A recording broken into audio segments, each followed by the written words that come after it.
Hello there and welcome to traders academy. आज हम आपके लिए एक ऐसा शेयर लाए हैं जो प्रेजेंट कंडीशन में अंडर वैल्यू है और इस शेयर के आगे तेजी से ग्रोथ करने के काफी चांसेस है।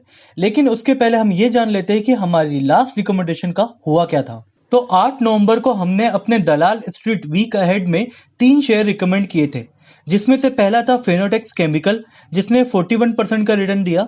दूसरा था जिंदल स्टील जिसने 22.36% का रिटर्न दिया और तीसरा है मेरिको जिसने 6.32% का रिटर्न दिया।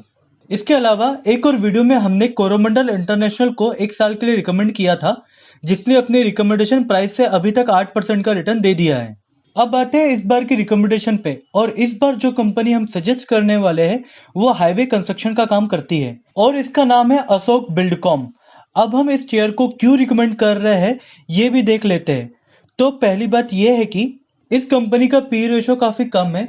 अभी करंट पोजीशन से देखा जाए तो ये सिर्फ 6 के अराउंड है, और अगर मार्केट इसी तरह से परफॉर्म करता रहा तो इस कंपनी का पी रेशो 18:22 तक हो जाएगा।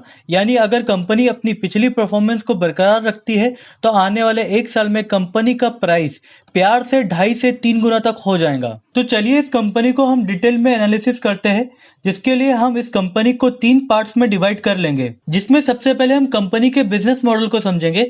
साथ में ये भी देखेंगे कि कंपनी को किस तरह से ऑर्डर मिलते हैं और आने वाले टाइम में कंपनी की रेवेन्यू विजिबिलिटी क्या रहेगी। दूसरे पॉइंट में हम कंपनी के फाइनेंशियल्स को देखेंगे। साथ में कंपनी में प्रमोटर्स, म्यूचुअल फंड, एफआईआई और डीआईआई की होल्डिंग्स में हो रहे चेंजेस को भी देखेंगे। तीसरे पॉइंट में हम कंपनी के टेक्निकल को देखेंगे और एंट्री, एग्जिट और स्टॉप लॉस को फिगर आउट करेंगे। तो सबसे पहले कंपनी के बिजनेस मॉडल को समझ लेते हैं। तो इस कंपनी का मैक्सिमम बिजनेस एनएचएआई यानी कि national highway authority of India से आता है, जिसमें कंपनी हाईवे कंस्ट्रक्शन और मेंटेनेंस का काम करती है। अब इस सेक्टर और कंपनी में हो रहे डेवलपमेंट को हम एक एक करके समझते हैं। तो पहला पॉइंट यह है कि इस साल 3 से 4 मंथ लॉकडाउन में निकल गए, इसलिए एनएचएआई अब काफी सारे टेंडर लाने वाली है। साथ में इस साल के फाइनेंशियल ईयर के फर्स्ट हाफ में टेंडर की टोटल वैल्यू पिछली बार से 60% तक ज्यादा है। इसी बात का सीधा फायदा एबीएल यानी कि अशोक बिल्डकॉन लिमिटेड को होगा।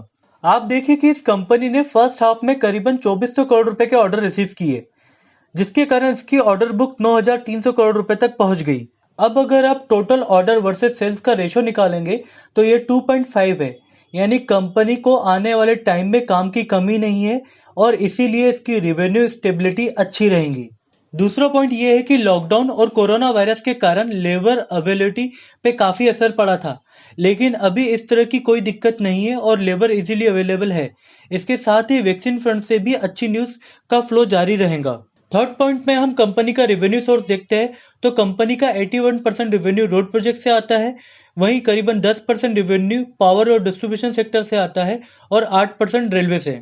फोर्थ पॉइंट ये है कि ये इन सेक्टर के अलावा इरिगेशन सेक्टर में भी हाथ आजमा रही है, जिसके लिए कंपनी ने यूपी में कुछ टेंडर डाले हैं। फिफ्थ पॉइंट ये है कि गवर्नमेंट इकोनॉमी को वापस ट्रैक पे लाने के लिए इंटरेस्ट रेट को कम कर रही है।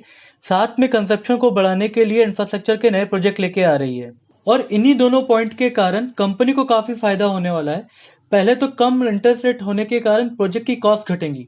दूसरा, नंबर ऑफ प्रोजेक्ट ज्यादा होने के कारण अच्छे रेट पे प्रोजेक्ट मिलेंगे, जिससे अल्टीमेटली कंपनी का प्रॉफिट काफी बढ़ेगा। अब आते हैं कंपनी के फाइनेंशियल्स पे। तो जैसे कि मैंने पहले बताया था, कंपनी का पीए रेशो अराउंड 6 है, वहीं इंडस्ट्री का पीए रेशो अराउंड 21 है। मतलब कंपनी काफी अंडर वैल्यू है। दूसरा ये देखिए कि कंपनी की बुक वैल्यू 92 के अराउंड है, मतलब शेयर अभी पीबी रेशो 1 के अराउंड मिल रहा है। इसके अलावा कंपनी की होल्डिंग की बात की जाए तो प्रमोटर की होल्डिंग सितंबर क्वार्टर में बढ़ी है, और वहीं कंपनी में म्यूचुअल फंड, एफआईआई और डीआई की काफी अच्छी होल्डिंग है। इसके अलावा एक और जो अच्छी बात है वो ये है कि इसमें प्लेजिंग ऑफ शेयर 0 है। इस तरह से कंपनी के फाइनेंशियल्स तो हो गए। अब चलते हैं कंपनी के टेक्निकल्स पर। अब टेक्निकल देखने के लिए और कंपनी के शेयर को खरीदने के लिए हम अप स्टॉक का यूज करेंगे, और वो इसलिए क्योंकि अप स्टॉक में टेक्निकल एनालिसिस करने के लिए हमें ट्रेडिंग व्यू का वर्ल्ड क्लास सॉफ्टवेयर मिलता है। इसके अलावा अपस्टॉक में ट्रेडिंग करने पे हमें बहुत कम ब्रोकरेज देना पड़ता है। यहाँ तक कि अगर आप डिलीवरी में शेयर खरीदते हो तो आपको इस पे 0 कमीशन पे करना पड़ता है। इसके अलावा अपस्टॉक से डीमेट अकाउंट ओपन करवाने पर आपको बहुत सारे बेनिफिट मिलते हैं, जिसकी जानकारी डिस्क्रिप्शन बॉक्स में दी गई है। अगर आप अपना अकाउंट अपस्टॉक में खुलवाना चाहते हैं तो डिस्क्रिप्शन बॉक्स में दी गई लिंक पे क्लिक करके आप अपना अकाउंट खुलवा सकते हैं। ये तो हो गई अपस्टॉक की बात। तो चलिए हम फिर से अब चलते हैं टेक्निकल एनालिसिस पे। तो देखिए, कंपनी का रिजल्ट आया था 11 नवंबर को। तब से कंपनी ने 50% का रिटर्न दे दिया है। अब शेयर कंसोलिडेट हो रहा है। अगर आप इस शेयर को खरीदना चाहते हैं तो आप इसे 50% या 61.8% रिट्रेसमेंट के बीच में खरीद सकते हैं, यानी कि 83 से 77 रुपीज के बीच के प्राइस बैंड में आप इस शेयर को एक्युमुलेट कर सकते हैं। इस शेयर के लिए जो 1 साल का टारगेट है वो 120 रुपए से लेके 150 रुपए तक हो सकता है। साथ में स्टॉप लॉस को 67 रुपीज पे फिक्स कर दीजिए। तो चलिए, उम्मीद करता हूँ कि आपको इस वीडियो से काफी जानकारी मिल गई होगी, और इसी तरह की इन्फॉर्मेशन के लिए हमारे चैनल को सब्सक्राइब करिए और बेल आइकन प्रेस करना ना भूलिए। तो मिलते हैं नेक्स्ट वीडियो में।